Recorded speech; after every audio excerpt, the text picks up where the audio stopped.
അസ്സലാമു അലൈക്കും വറഹ്മത്തുള്ളാഹി വബറകാതുഹു. തർബിയ മീഡിയയുടെ അറിയാത്ത അറിവിലെ പുതിയ എപ്പിസോഡിലേക്ക് അവർക്കും സ്വാഗതം. ഇൻഷാ അല്ലാഹ് നമ്മുടെ ഈ വീഡിയോ എല്ലാവരും വീക്ഷിക്കുന്നുണ്ടോ എന്ന് വിചാരിക്കുന്നു. അല്ലാഹു എല്ലാവർക്കും ഖൈറും ബറക്കത്തും നൽകി അനുഗ്രഹിക്കട്ടെ. പരിശുദ്ധ ദീനിൻ്റെ ഉലൂമുകൾ സ്വായത്തമാക്കാനുള്ള തൗഫീക്ക് നൽകി അനുഗ്രഹിക്കുമാറാകട്ടെ. ഇൻഷാ അല്ലാഹ് ഇന്നത്തെ അറിയാത്ത അറിവുകളിൽ നാം ചർച്ച ചെയ്യുന്നത് ഉറക്കത്തെക്കുറിച്ചാണ്. ഉറക്കം അല്ലാഹു നൽകിയൊരു അനുഗ്രഹമാണ്. ശരിക്കു പറഞ്ഞാലൊരു ചെറിയൊരു മരണമാണല്ലോ ഉറക്കം. അതുകൊണ്ട് തന്നെ ആ ഉറക്കം വലിയ അനുഗ്രഹമാണ്.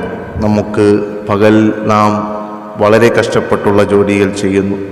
നമ്മുടെ ശരീരം മുഴുവനായി വർക്ക് ചെയ്തുകൊണ്ടിരിക്കുന്ന ജോലിയും മറ്റു കാര്യങ്ങളൊക്കെയായി രാത്രി നമുക്ക് വിശ്രമിക്കാൻ അല്ലാഹു ഇരുട്ട് നൽകി ആ രാത്രിയിൽ നമ്മൾ സമാധാനപരമായിട്ട് കിടന്നുറങ്ങുന്നു. ചില ആളുകൾക്ക് ഉറക്കമില്ലെങ്കിൽ വലിയ പ്രയാസമാണ്. ഉറങ്ങാത്തത് കൊണ്ട് ബുദ്ധിമുട്ട് വന്നാൽ അവൻ ശരീരത്തെ നശിപ്പിക്കലാണ്. അത് ചെയ്യാൻ പാടില്ല. ശരീരത്തിന് വേണ്ടതെല്ലാം ചെയ്തു കൊടുക്കൽ അവന് നിർബന്ധമാണ്. ശരീരത്തെ സ്വന്തമായിട്ട് ആത്മഹത്യ ചെയ്യുക, കൊല ചെയ്യുക എന്നുള്ളത് ഒരിക്കലും ഇസ്ലാം അനുവദിക്കുന്നില്ല. ഒരാൾ ആത്മഹത്യ ചെയ്താൽ അവൻ ഏതുപോലെയാണ് ആത്മഹത്യ ചെയ്തത് അതുപോലെ നരകത്തിൽ അവൻ ആ ശിക്ഷ അനുഭവിക്കേണ്ടി വരും എന്ന് മഹത്തുക്കൾ രേഖപ്പെടുത്തിയത് കാണാം. അതുകൊണ്ട് ശരീരത്തിന് ഹാനികരമാകുന്ന ലഹരി പോലുള്ളതോ മറ്റുള്ളതോ ഒന്നും ഉപയോഗിക്കാൻ പാടില്ല. എന്നതുപോലെയാണ് ഒരാൾക്ക് ഉറങ്ങാതിരിക്കൽ ബുദ്ധിമുട്ടാണെങ്കിൽ അദ്ദേഹം ഉറങ്ങുക തന്നെ വേണം. അത് ശരീരത്തിന് വേണ്ട കാര്യമാണ്. അപ്പം ശരീരത്തിന് വേണ്ട ഒരു മഹത്തായ ഒരു അനുഗ്രഹമാണ് ഉറക്കമെന്ന് പറയുന്നത്. ആ ഉറക്കം എപ്പോഴാണ് നാം ഉറങ്ങേണ്ടത്? മഗ്‌രിബ് ഇശാഇൻ്റെ ഇടയിൽ ഉറങ്ങൽ അത് കറാഹത്തായിട്ടാണ് ഫുഖഹാക്കൾ പറയുന്നത്. സുബഹിക്ക് ശേഷമൊക്കെ ഉള്ള ഉറക്കമുണ്ടല്ലോ, അത് വലിയ നാശമുള്ള ഉറക്കമാണ്. ബറക്കത്ത് വിതരണം ചെയ്യുന്ന സമയമാണ്. ആ സമയത്ത് നമ്മൾ ഉറങ്ങാൻ പാടില്ല. സുബഹിക്ക് എഴുന്നേറ്റ ആളുകൾ സുബഹിക്ക് മുമ്പ്, സൂര്യൻ ഉദിക്കുന്നതിന് മുമ്പ് എഴുന്നേൽക്കുകയും ആ ഉറക്കത്തിൽ നിന്ന് എഴുന്നേറ്റതിന് ശേഷം ഇനി ഉറങ്ങണമെന്നുണ്ടെങ്കിൽ സൂര്യൻ ഉദിച്ചതിന് ശേഷമാണ് ഉറങ്ങേണ്ടത്. പലപ്പോഴും നോമ്പിനൊക്കെ നമ്മൾ അത്താഴത്തിനൊക്കെ എഴുന്നേറ്റ് സുബഹിയൊക്കെ നിസ്കരിച്ച് ഖുർആനൊക്കെ ഓതി വേഗം പോയി കിടന്ന് ഉറങ്ങാറുണ്ട്. അത് നോമ്പ് ഏറ്റവും പവിത്രമായ ദിവസമായതുകൊണ്ട് നോമ്പിൻ്റെ സമയത്ത് നമ്മളങ്ങനെ ഉറങ്ങുന്നത് ശരിയല്ല. അതൊക്കെ നമ്മൾ മനസ്സിലാക്കി പരിശുദ്ധ റമളാൻ അടുത്ത് വരികയാണ്. ഈ ഒരു ഉലൂമ്, ഈ അറിവുകൾ ജീവിതത്തിൽ പകർത്താൻ ശ്രദ്ധിക്കുക. മഗ്‌രിബ് ഇശാഇൻ്റെ ഇടയിൽ ചെറിയ കുഞ്ഞുമക്കൾക്കൊക്കെ അഫുണ്ടല്ലോ, മറ്റുള്ള നമ്മൾ വലിയവരായ ആളുകൾ ഉറങ്ങാൻ പാടില്ല. അത് കറാഹത്തായിട്ടാണ് പറയുന്നത്. ഇനി ഒരാൾ 5 മണിക്ക് ഉറങ്ങി, അദ്ദേഹം എഴുന്നേറ്റപ്പോൾ 8 മണിയായി, അതിൽ കറാഹത്തില്ല. ക്ഷീണം കൊണ്ട് ഉറങ്ങിയതായിരിക്കാം. അതുകൊണ്ട് ശ്രദ്ധിക്കേണ്ടതാണ്. അതുപോലെ തന്നെ നിസ്കാരത്തിൽ ചില ആളുകൾ ഉറങ്ങാറുണ്ട്. ഉറക്കം പല രീതിയിലുണ്ട്, എപ്പോഴും ഉറങ്ങാൻ പറ്റില്ലല്ലോ. നിസ്കാരത്തിലുള്ള ഉറക്കത്തെക്കുറിച്ച് മഹത്തുക്കൾ പറഞ്ഞത് അത് ശൈത്താനിൽ നിന്നുള്ള ഉറക്കമെന്നാണ്. ശൈത്താനിൽ നിന്നുള്ള ഉറക്കമാണ് നിസ്കാരത്തിൽ ഉറക്കം വരുന്നത് എന്ന്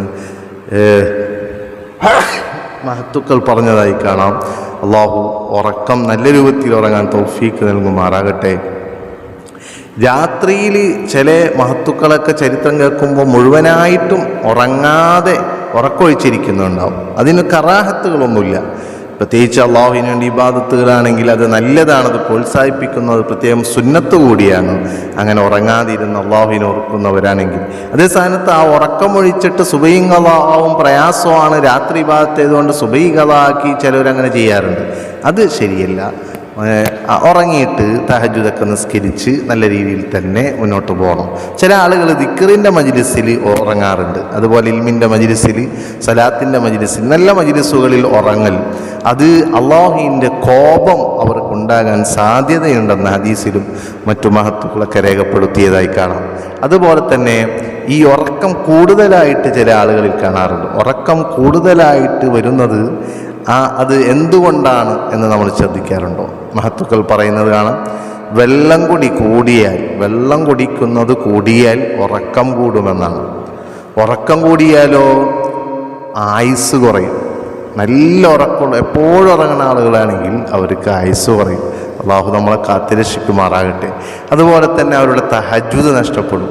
അതുപോലെ തന്നെ മനുഷ്യൻ്റെ പ്രകൃതിപരമായിട്ടുള്ളൊരു സ്വഭാവം ഉണ്ടല്ലോ, അതൊക്കെ മാറി ഒരു പ്രത്യേക ടൈപ്പ് മനുഷ്യനായി മാറും.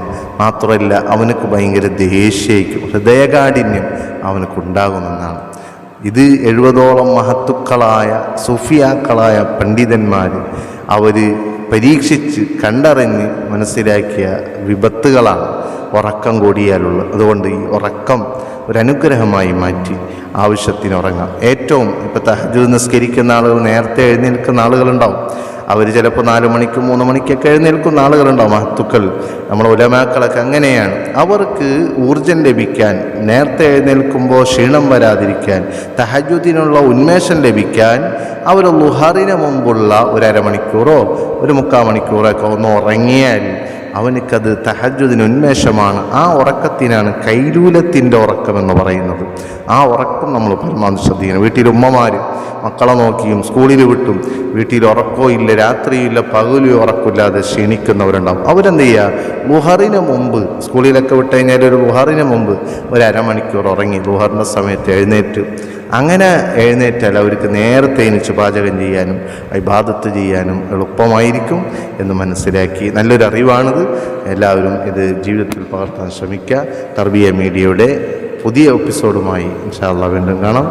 അള്ളാഹു ഖൈർ നൽകി അനുഗ്രഹിക്കട്ടെ. അസ്സലാമു അലൈക്കും വറഹ്മത്തുള്ളാഹി.